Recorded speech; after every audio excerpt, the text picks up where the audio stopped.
हरि नाम की औषधि खरी नीति से खाय, अंग पीड़ा आवे नहीं, माँ रोग मटी જાય.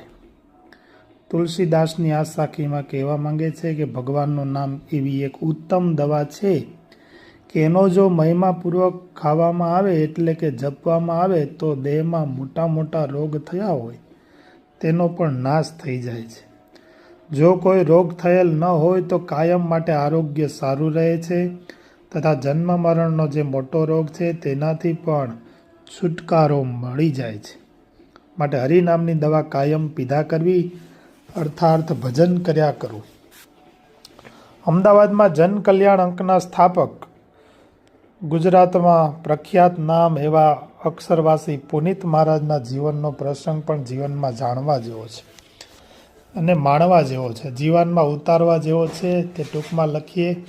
પુનિત મહારાજનું મૂળ નામ બાલકૃષ્ણભાઈ હતું.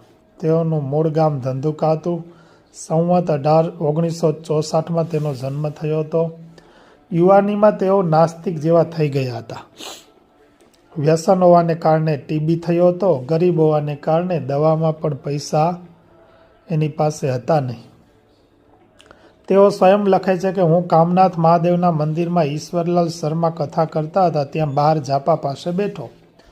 તે કથામાં એવું આવ્યું કે રામ નામ પતિતોને પાવન કરનાર છે, અધમનો ઉદ્ધાર કરનાર છે, તેમજ ભવતારક પણ છે અને દેહના નાના મોટા રોગને હરનાર પણ છે.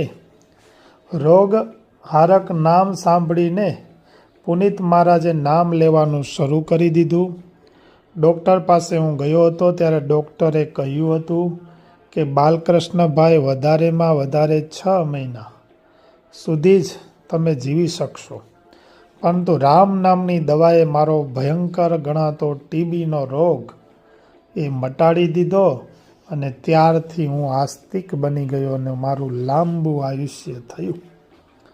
આવી રીતે હરિનામ કી ઔષધિ ખરી નીતિ સે ખાય, અંગ પીડા આવે નહીં, મહારોગ મટી જાય. માટે ભક્તો હાલતા ચાલતા ખાતા પીતા ઉઠતા બેઠતા દુઃખમાં સુખમાં રોગમાં ભયમાં ગમે ત્યારે ભગવાનનું જે ગમે તે નામ, રામ રામ, શ્રી કૃષ્ણ સ્વામિનારાયણ સ્વામિનારાયણ, કોઈ પણ દેવનું નામ લો અને રાજી કરો અને ભવરોગ ટાળો.